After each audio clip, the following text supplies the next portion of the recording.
Well, we're halfway through 2023, and I was thinking back to 2017 about a meme I saw back then that summarized how the zeitgeist was at that time. After Obama's re-election, things had started to ramp up. Occupy Wall Street had just happened, and then gay rights started to get escalated. And then the Republicans had a huge shutdown of the government. And then Ferguson happened. And then race became this big, huge thing. And after 2014, the craziness was really starting to compound and get out of hand.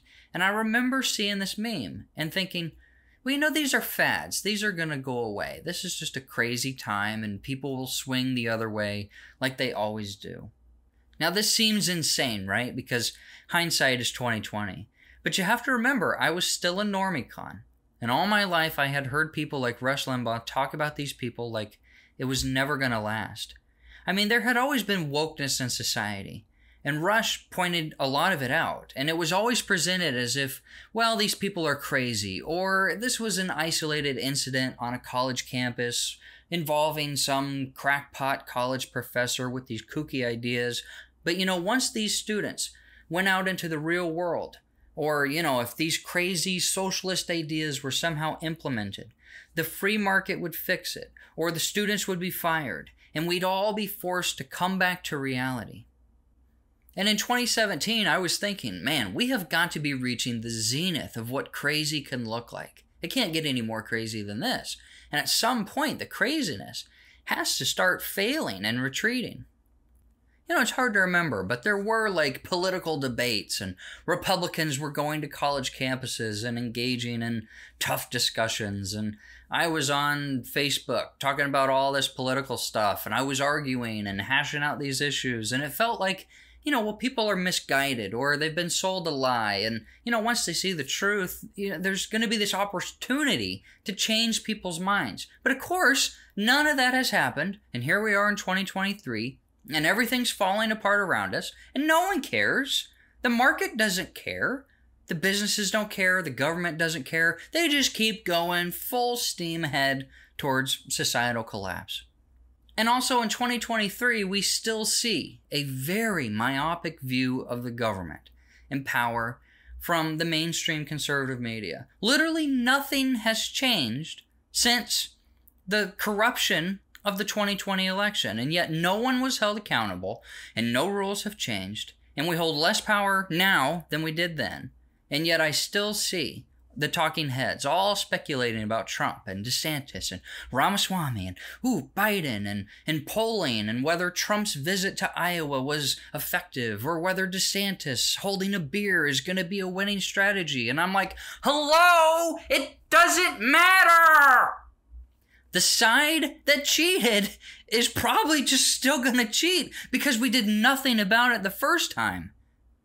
After non-stop negative coverage of Trump for over 5 years, he still managed to get over 12 million more votes than in 2016. And he still lost against Biden, apparently the most popular president of all time.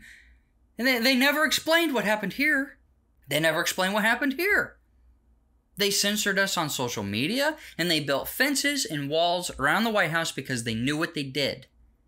And this gets to the heart of what I want to talk about today. My old framework provided by the figures on talk radio are completely useless today. Rush's viewpoints, or Mark Levin's expert constitutional analysis, or Ben Shapiro's expertise as a lawyer are completely irrelevant. Because the secret ingredient to understanding American politics for the last 80 years is corruption. Nothing else makes sense or is a better predictor of outcomes. What we're seeing now under Biden is the corruption without a mask. It doesn't have to hide it anymore because it's everywhere. It's all consuming. And what are you going to do about it anyways? When we talk about Russia, we get to use all these really offensive terms like oligarchs, or it's a kleptocracy, as if that's something that happens over there, and we can never accurately use those terms here. But the truth is, we have been hijacked by corrupt and hostile elites who are plundering this country for everything it's worth until it collapses. if you're on the right, you need to understand that they don't care about being beholden to constitutional law. They don't care about Hunter Biden and are they suddenly going to throw him in jail and dig up the floors and tear out the rot that his family's hiding.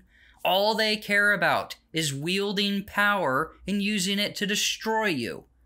If you're on the left, you need to understand that they don't care about building a robust middle class or reallocating tax dollars to help low-income families or pretending to represent blue-collar workers. They don't care about the poor. They don't care about food or energy or house prices. They don't care about universal health care or labor unions or homelessness or legalizing weed or peace or stopping war or anything. Everything they have claimed to care about was a tactic to obtain power. And now that they're in charge, they are wringing the wet towel for every last drop to go into their pocket.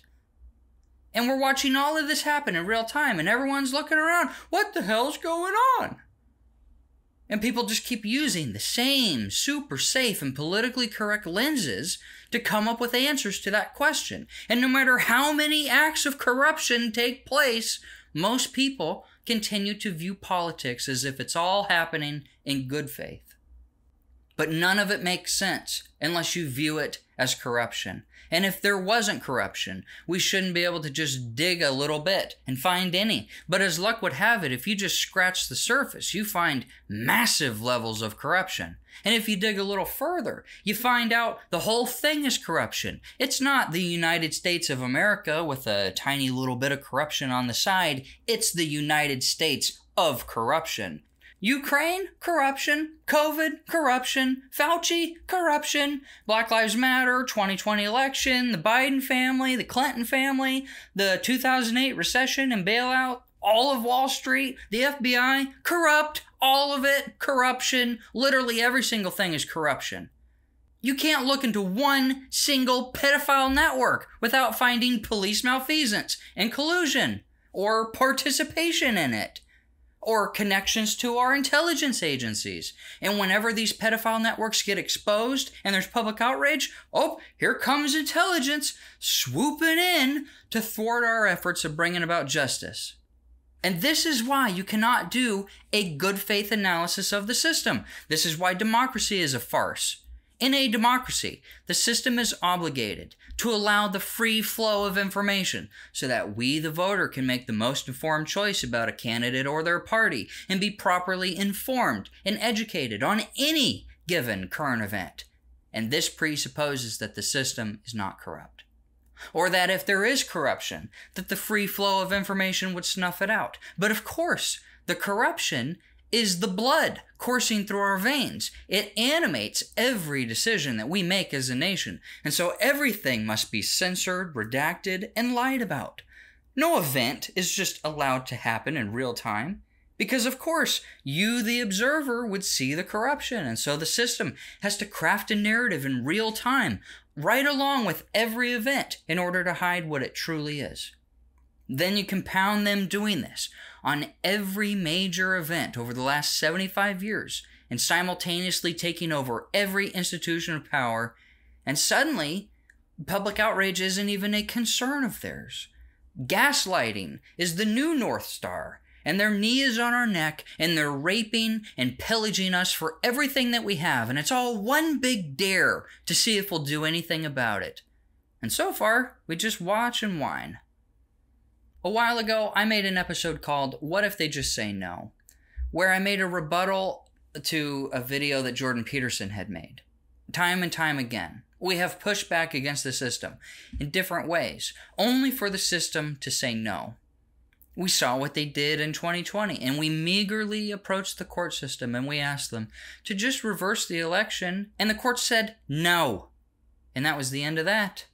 We argued endlessly about the effectiveness of masks or lockdowns, and the system said, yeah, whatever, we don't care.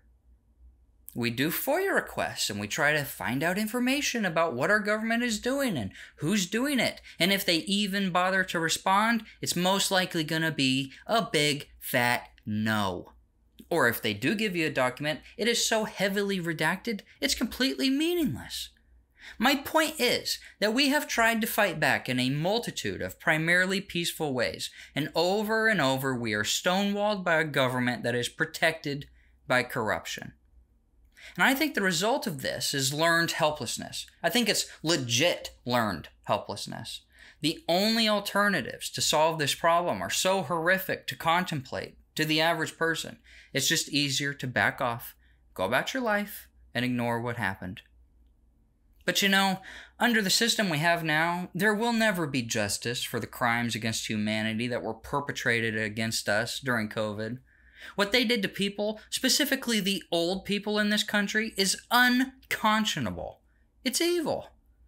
There will never be justice for the crimes that Epstein committed along with his clients, and nobody even cares anymore, because we all know it's impossible under the legal and peaceful means that we have now. No matter how guilty they are on any given crime, there can be no justice handed out under this current system. Well, why is that? Because the fuel that runs the U.S. is corruption. Never forget that. You know, in order for an engine to run, it needs a few key things: compression, fuel, air, spark, timing. And looking at politics is kind of similar. You need to be aware of economics, culture, foreign policy, history, and the social sciences. And that's all great. But if you're missing something critical, the engine won't run. No matter how good the compression is, or if you're getting fuel, air, and timing. If you're missing spark, that engine is never going to run. And similarly, if you don't include corruption into your evaluation of political events, it's never going to make sense, no matter how well educated you are in other areas. It's the secret ingredient that's not so secret anymore. Anyways, that's all the time I have for today. If you enjoyed this video and type of content that I'm making, consider giving this video a like or maybe subscribing to the channel. It would mean a lot to me. I'm almost at 1,000 subs. I'm getting very close. I just need a last little push to get me there. I will see you all in the next video. Peace.